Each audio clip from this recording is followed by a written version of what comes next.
Students, இந்த வீடியோல induction motor equivalent circuitல ஒரு problem பார்க்க போறோம்.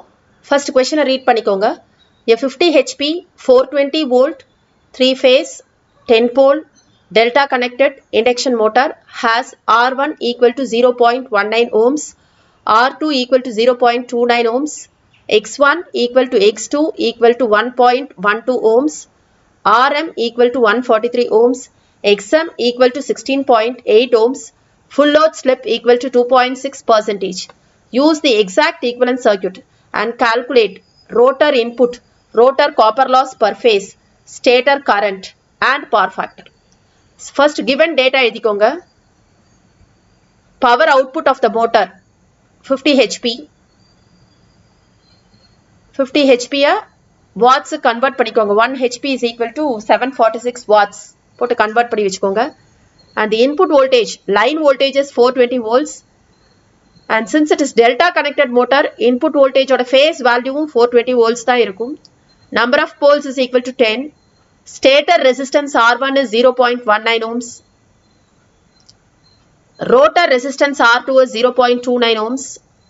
Stator reactance X1 1.12 ohms. Rotor reactance X2 1.12 ohms. Rm and Xm நம்ம equivalent circuitல R0 X0 ன்னு கொடுத்திருப்பேன். அந்த values தான் இங்க Rm Xm அப்படின்னு கொடுத்திருக்காங்க. Rm is 143 ohms. Xm is 16.8 ohms. And slip is 2.6%. இத numerical value convert பண்ணீங்கன்னா 0.026. So இப்போ exact equivalent circuit யூஸ் பண்ணி நம்ம இந்த values எல்லாம் calculate பண்ண சொல்லியிருக்காங்க.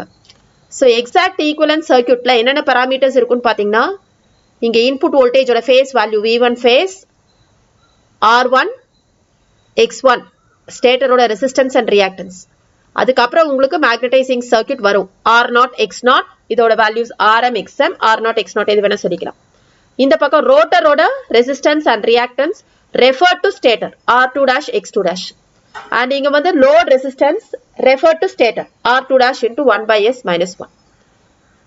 So இந்த R2 dash, X2 dash இதெல்லாம் என்ன அப்படின்னு பாத்தீங்கன்னா R2 dash வந்து R2 by K squared, where K is N2 by N1. N2 is the number of turns on the rotor and N1 is number of turns on the stator. இந்த ப்ராப்ளம்ல நமக்கு number of turns பத்தியோ இல்ல transformation ratio K பத்தி எந்த இன்ஃபர்மேஷனும் கொடுக்கல. அதனால நீங்க K is equal to 1 ன்னு assume பண்ணிக்கோங்க. K is equal to 1 ன்னு assume பண்ணீங்கன்னா R2 dash is equal to R2. So இங்க R2 dash பதிலா நீங்க R2 வே யூஸ் பண்ணிக்கலாம். And X2 dash is equal to X2 by K squared. இங்கேயும் K squared 1 ன்னு வச்சிட்டீங்கன்னா X2 dash is equal to X2. So first step நீங்க என்ன பண்றீங்கன்னா இந்த வேல்யூ என்னன்னு கால்குலேட் பண்ணிக்கோங்க இந்த சர்க்யூட்ல. இப்போ இது எல்லா வேல்யூஸும் கொடுத்திருக்காங்க இந்த சர்க்யூட்ல. இந்த வேல்யூ மட்டும் உனக்கு தெரியாது. ஃபுல் லோட் ஸ்லிப்ல நம்ம கால்குலேஷன் போட போறோம். அதாவது SF is equal to 0.026 அந்த வேல்யூவை சப்ஸ்டிட்யூட் பண்ணி R2 dash என்னன்னு கால்குலேட் பண்ணிக்கோங்க. நெக்ஸ்ட் என்ன பண்றீங்கன்னா இந்த பிரான்ச்சோட டோட்டல் ரெசிஸ்டன்ஸ் எவ்வளவுன்னு கால்குலேட் பண்ணிக்கோங்க. இந்த பிரான்ச்சோட ரெசிஸ்டன்ஸ் பாத்தீங்கன்னா ஒன்னு வந்து R2 dash இங்க ஒரு ரெசிஸ்டன்ஸ் இருக்கு. இன்னொன்னு வந்து R2 dash by S minus R2 dash. இதை எக்ஸ்பாண்ட் பண்ணீங்கன்னா R2 dash by S minus R2 dash or R2 dash by SF minus R2 dash plus R2 dash எல்லாத்தையும் ஆட் பண்ணீங்கன்னா உங்களுக்கு total resistance of this branch வந்து R2 dash by SF ன்னு வரும். Reactance of this branch வந்து X2 dash. So இந்த பிரான்ச்சோட impedance பாத்தீங்கன்னா R2 dash by SF plus J X2 dash. இதுதான் இந்த பிரான்ச்சோட இம்பிடன்ஸ். அத நான் Z equivalent double dash அப்படின்னு போட்டிருக்கேன். So இந்த பிரான்ச்சோட இம்பிடன்ஸ் வந்து இங்க போட்டிருக்கேன் பாரு, Z equivalent double dash. இந்த பிரான்ச்சோட இம்பிடன்ஸ் வந்து Z equivalent dash. Z equivalent dash எப்படி கால்குலேட் பண்ணுவீங்க? Rm உம் J Xm உம் parallel இருக்கு. Rm உம் J Xm உம் parallel இருக்கு. So Z equivalent dash is Rm in parallel with J Xm. Rm into Jxm divided by Rm plus Jxm அப்படின்னு போட்டு Z equivalent dash calculate பண்ணிக்கோங்க. Next stepல என்ன பண்றீங்க? Z equivalent dash Z equivalent double dash parallel இருக்கு. அதோட parallel impedance Z equivalent triple dash calculate பண்ணிக்கோங்க. Z equivalent triple dash is Z equivalent dash into Z equivalent double dash divided by Z equivalent dash plus Z equivalent double dash. Next stepல என்ன பண்றீங்க? இந்த Z equivalent triple dash R1 plus Jx1 சீரிஸா இருக்கு. இது எல்லாத்தையும் add பண்ணி total impedance of this induction motor ZT என்னன்னு calculate பண்ணிருக்கேன். இந்த ZT எதுக்கு கால்குலேட் பண்றோம்னா I1 கால்குலேட் பண்றதுக்கு. V1 ஓட ஃபேஸ் வேல்யூ வந்து 420 volts divided by ZT போட்டிங்கன்னா you will get the input current I1. So I1 எப்படி கால்குலேட் பண்ணுவீங்க? V1 phase divided by ZT. So இது காம்ப்ளெக்ஸ் மோட்ல போடுங்க. V1 phase angle 0. ZT வந்து உங்களுக்கு இங்க R1 plus J X1 plus Z equivalent triple dash போட்டிருப்பீங்க. அந்த வேல்யூவை சப்ஸ்டிட்யூட் பண்ணிக்கோங்க. இப்போ I1க்கு ஒரு மேக்னிடியூடும் கிடைக்கும், ஆங்கிளும் கிடைக்கும்.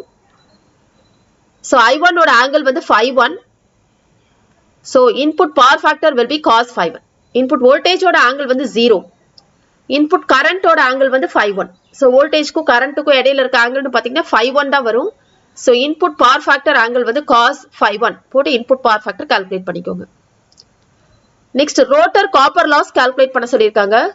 Rotor copper lossனா இந்த R2 dashல dissipate ஆகுற power. இங்க இருந்து I1ங்கற current வருது. இங்க போற current I0. இங்க வர current I2R dash. So total copper loss is 3 I2R dash square into R2 dash. So total copper loss calculate பண்ணனும்னா I2R dash calculate பண்ணனும். I2R dash calculate பண்ணனும்னா அதாவது இந்த impedance இதுதான் நம்ம Z equivalent double dash ன்னு சொல்றோம். இந்த Z equivalent double dashல போற current. So Z equivalent double dash இந்த Z equivalent dash இது ரெண்டுமே parallel-ஆ இருக்கு இல்லையா? இதுக்கு across என்ன voltage இருக்கும்? இந்த பாயிண்ட்டுக்கும் இந்த பாயிண்ட்டுக்கும் இடையில என்ன voltage இருக்கும் அப்படினு பாத்தீனா V1 phase minus the voltage drop across this impedance. What is the current through this impedance? I1. So V1 phase minus I1 into R1 plus J X1 போட்டிங்கன்னா you will get the voltage at this point or the voltage between this point and this point. So first solve the voltage V1 phase minus I1 into R1 plus J X1. இங்க இருக்கிற voltage கிடைச்சிரும். This voltage divided by the total impedance of this path Z equivalent double dash will give you I2R dash.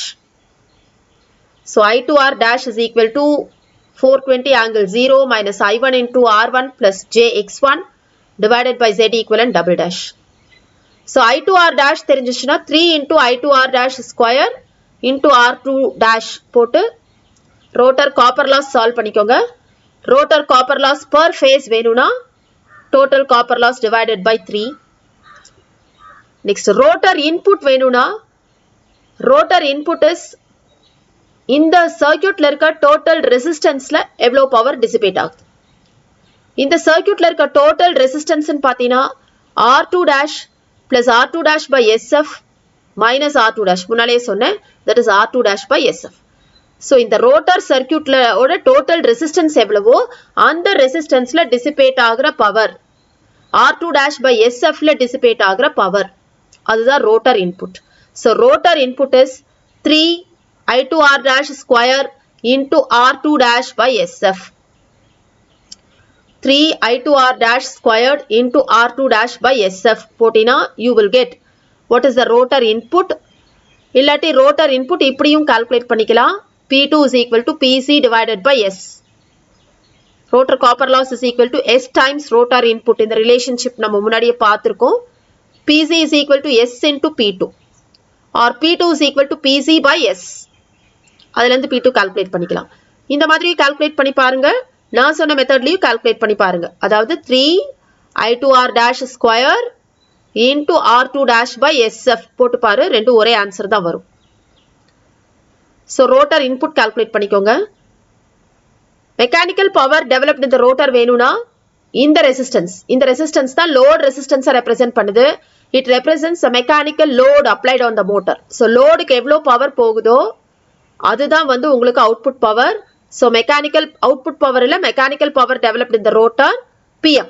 So PM is equal to 3 I2R dash squared into this resistance R2 dash into 1 by SF minus 1. So this is PM. நமக்கு friction and windage loss கொடுக்கல.